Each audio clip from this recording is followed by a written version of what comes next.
नमस्कार मित्रों, आज हम संविदा विधि से अपने विधि विषयों की शुरुआत करते हैं। जैसा कि संविदा विधि सबसे मुख्य विषय है कि जब हम कोर या मुख्य विषयों की बात करते हैं विधियों में, तो भारत में भारतीय संविदा अधिनियम 1872 है, जिसके तहत संविदा विधि आती है। देखा जाए तो समझने में थोड़ी मुश्किल, लेकिन समझने के बाद इसे जब हम उपयोग में लेते हैं, उसमें सबसे सरल विधियों में संविदा विधि का प्रभाव क्षेत्र है। जब हम संविदा की बात करते हैं तो वास्तविकता में हम अपने दैनिक जीवन में सुबह से लेकर शाम तक कई संविदाओं से गुजरते हैं, उसमें प्रवेश करते हैं और बहुत सारे करार और संविदा और उनके आने वाले प्रयासों के द्वारा संविदा विधि को पूर्ण बनाते हैं। यहाँ जब हम बात करते हैं संविदा विधि की, तो सबसे पहले हमें कुछ शब्दों से परिचित होना आवश्यक है। तो सबसे पहले मैं आपको उन्हीं शब्दों से परिचय कराती हूँ। सबसे पहले कि संविदा विधि क्या है, तो इसकी जो परिभाषा दी गई है संविदा विधि में कि संविदा विधि द्वारा प्रवर्तनीय करार है। तो जब भी हम संविदा की बात करेंगे तो सबसे पहली चीज आएगी, वह आएगी करार, और उस करार की विधि द्वारा प्रवर्तनीयता।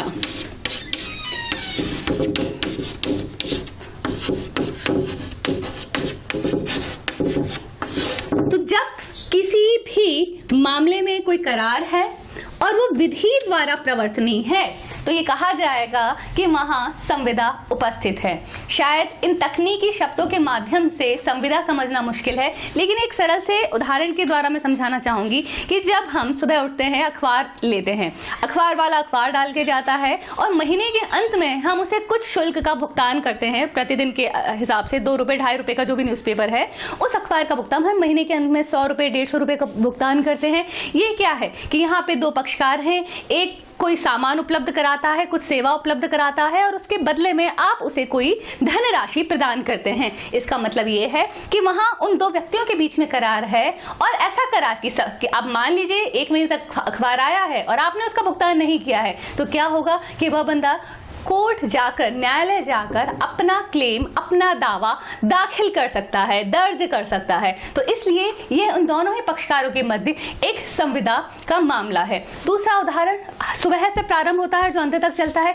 सब्जी खरीदना, अखबार, दूध और प्रतिदिन जमीन खरीदना, प्रॉपर्टी परचेज करना, दुकानों से सामान खरीदना, हर एक स्तर पर हम हर समय अपने प्रतिदिन के जीवन काल में अनेकों संविदाओं से गुजरते हैं, और बिना ये जाने हुए कि ये एक संविदा का भाग है। तो सबसे पहले जब हम इसकी बात करते हैं करार और विधि द्वारा प्रवर्तनीयता, तो करार शब्द क्या है? कई बार हम करार और संविदा इन दोनों शब्दों में काफी कंफ्यूज हो जाते हैं और ये समझ नहीं पाते हैं कि वास्तविकता में संविदा क्या है और करार क्या है। तो ये मान के चलिए, करार एक प्रथम सोपान है कि करार पर होकर हम किसी संविदा तक गुजर सकते हैं। तो इसलिए हो सकता है कि हमें प्रतिदिन के जीवन काल में बहुत सारे करार हों, लेकिन हर करार संविदा हो, यह होना आवश्यक नहीं है। तो सबसे पहले करार क्या है, इस बात को समझते हैं। जब हम बात करते हैं करार की, करार है विधि। करार शब्द के लिए जब हम बात करेंगे तो इसमें 2 चीजों का होना सबसे ज्यादा आवश्यक है। करार के लिए वचन या वचनों का संवर्ग जो एक दूसरे के लिए प्रतिफल हो, करार कहलाता है। ये तकनीकी परिभाषा है जो संविदा अधिनियम 1872 में दी गई है। तो करार के लिए वचन या वचनों का संवर्ग जो एक दूसरे के लिए प्रतिफल हो। तो इसका मतलब जब हम करार की बात करते हैं, वहां वचन और प्रतिफल, ये 2 शब्द काम में आते हैं कि वचन और प्रतिफल है तो करार होगा। ओके, और करार और विधि द्वारा प्रवर्तनीयता है तो वहां संविदा विधि उपस्थित होगी। तो वचन या वचनों का संवर्ग जो एक दूसरे के लिए प्रतिफल हो, वो करार कहलाएगा। जो मैंने आपको पहला एग्जांपल दिया था, पहला उदाहरण दिया था अखबार का, तो यहाँ पर एक बंदा अखबार प्रोवाइड कराता है, उपलब्ध कराता है, और दूसरा बंदा उसके लिए भुगतान करता है। तो यहाँ 2 व्यक्ति हैं, उन दोनों के बीच में एक वचन है कि अगर एक सेवा आप उपलब्ध कराते हैं तो उसके बदले में आपको भुगतान करना होगा। यही उदाहरण हम देख सकते हैं, आप जब रेस्टोरेंट में खाना खाने जाते हैं, आप मूवी हॉल में टिकट लेने जाते हैं, आप सामान खरीदते हैं, आप स्टेशनरी खरीदते हैं, आप कोई इमूवेबल या मूवेबल प्रॉपर्टी में इन्वेस्ट करते हैं। उन हर निवेश में, हर तरह के सेवाओं का लाभ लेने में जो चीजें सबसे ज्यादा काम में आती हैं वह है संविदा विधि। तो वचन या वचनों का संवर्ग जो एक दूसरे के लिए प्रतिफल हो। अखबार वाले के लिए आपके द्वारा दिया गया पैसा प्रतिफल है, और जो बंदा अखबार का उपयोग कर रहा है उसके लिए अखबार प्रतिफल है। इसका मतलब है जब आप किसी चीज के बदले में कोई चीज प्रदान करते हैं वो प्रतिफल कहलाता है। हो सकता है वो वर्तमान में हो, वो भूतकाल हो, या भविष्य में दिया जाए। तो जहां आज के अखबार के लिए हो सकता है आप आज से 30 दिन बाद भुगतान करेंगे, तो वहां पे प्रतिफल वो भावी प्रतिफल हो सकता है। तो जहां हम बात करते हैं करार की, तो करार में दो चीजें सबसे ज्यादा जरूरी हैं, वचन और प्रतिफल। अब सवाल उठता है कि ये वचन क्या है। जब हम वचन की बात करते हैं तो वचन का अर्थ होता है प्रस्ताव और स्वीकृति। तो वचन दो चीजों से मिलकर बना है, प्रस्ताव एवं स्वीकृति, कि जहां एक बंदे ने कोई प्रस्ताव रखा, दूसरे ने उसे स्वीकार कर लिया, तो वह वचन बन जाएगा। मैंने कहा, मैं किसी शॉप पर जाके, किसी दुकान पर जाके कहती हूँ कि मुझे 1 किलो आटा चाहिए। बंदे ने 1 किलो का पैकेट, आटे का पैकेट मेरे सामने रख दिया, तो ये क्या होगा कि मैंने ऑफर किया, सामने वाले ने उसे स्वीकार कर लिया, और स्वीकार करते हुए मैंने वो सामान खरीद लिया। तो इस तरीके से जब मैंने प्रस्ताव किया, सामने वाले ने उसकी स्वीकृति दे दी, तो अब ये वचन बन चुका है कि अगर मैं वो सामान लेती हूँ तो इसका अर्थ यह होगा मुझे उसके लिए भुगतान करना होगा। इसी तरीके से यह रूल हर प्रकार की चल अचल संपत्ति पर लागू होगा। तो इसलिए जब भी हम वचन की बात करेंगे वहां कोई प्रस्ताव होगा और वहां पर स्वीकृति भी होगी। तो इसलिए जहां प्रस्ताव है, स्वीकृति है, और जहां पर प्रतिफल है, प्रस्ताव, स्वीकृति और प्रतिफल है, वहां करार होगा। लेकिन ये याद रखिएगा, हर प्रकार का करार संविदा नहीं है, और हम जिस संविदा की बात कर रहे हैं वो विधि द्वारा प्रवर्तनीय है। तो यहां तक देखा जाए तो प्रस्ताव है, स्वीकृति है, प्रतिफल है, और उसके बाद अगर ये सारी चीजें होने के बावजूद अगर यह विधि द्वारा प्रवर्तनीय नहीं है, तो ये मान के चलिए करार मात्र एक करार बनकर रह जाएगा, कभी संविदा में परिवर्तित नहीं होगा। इसके लिए उदाहरण है कि अगर मैं X को 50,000 रुपए देती हूं कि तुम्हें A का मर्डर करना होगा।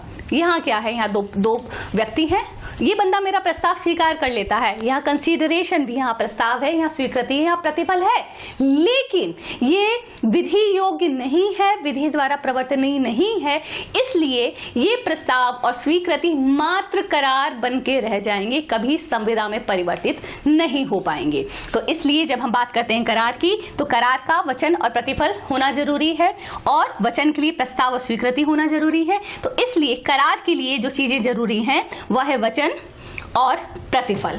तो प्रस्ताव, स्वीकृति और प्रतिफल। अब हम बात करते हैं फिर से संविदा की। अगर इन सभी चीजों के साथ अगर विधि द्वारा प्रवर्तनीयता उपस्थित है, अगर यह विधि द्वारा प्रवर्तनीय है, तो यह सारी चीजें संविदा में परिवर्तित हो जाएंगी। अगर ये सारी चीजें उपस्थित हैं तो ये सारी चीजें संविदा में परिवर्तित हो जाएंगी। लेकिन ऐसे बहुत से उदाहरण हैं जहां पर करार सिर्फ करार बनकर रह जाता है।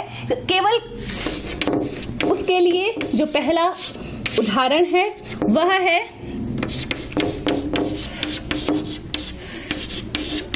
पारिवारिक करार, राजनीतिक करार, सामाजिक करार और आध्यात्मिक करार। ये श्रेणी यहाँ पर खत्म नहीं होती, इसके साथ हम अन्य भी करार इसमें शामिल कर सकते हैं।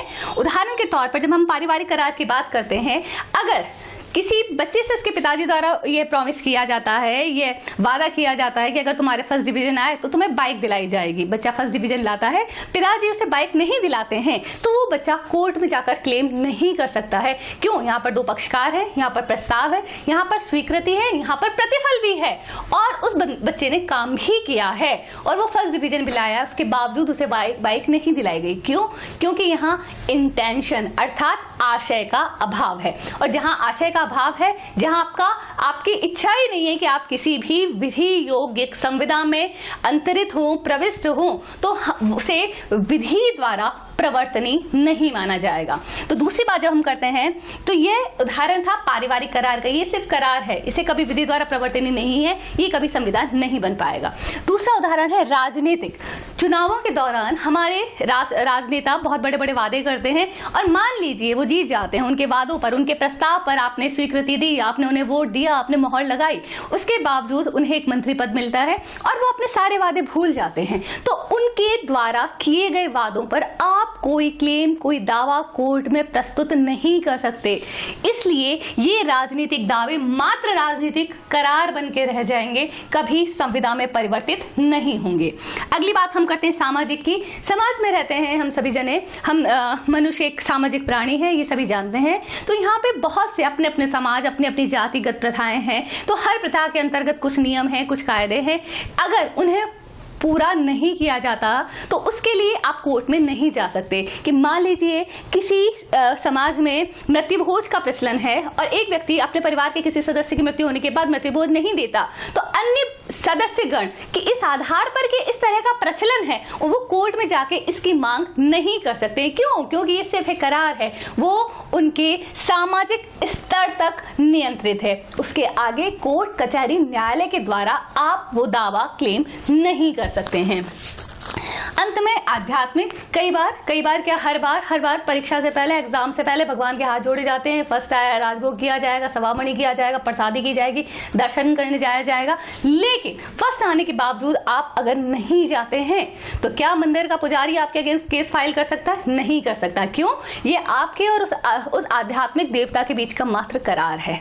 ठीक है, इसके लिए कोई क्लेम कोर्ट में पेश नहीं किया जाएगा। इस तरह की लिस्ट का, यहाँ ये सूची छोटी नहीं है, इसमें और भी आप अपनी तरफ से बहुत सारी चीजें इंक्लूड कर सकते हैं, शामिल कर सकते हैं। तो ये सारी चीजें करार हैं और ये करार कभी भी संविदा में परिवर्तित नहीं होंगे। तो इसलिए ऐसे करार जो संविदा में परिवर्तित हो सकते हैं, उसके लिए किन किन चीजों की आवश्यकता है, तो फाइनली हम वो चीजें देखते हैं। इसके लिए जो सबसे पहले चाहिए दो पक्षकार,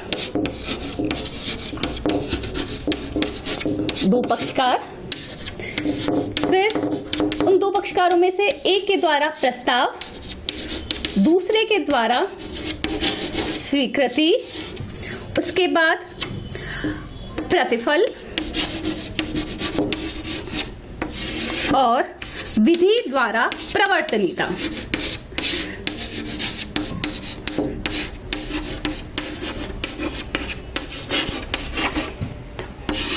ये बेसिक आवश्यकताएं हैं, मूलभूत आधारभूत आवश्यकताएं हैं, जिन्हें हम अपनी आगे की कक्षाओं में पढ़ेंगे। धन्यवाद।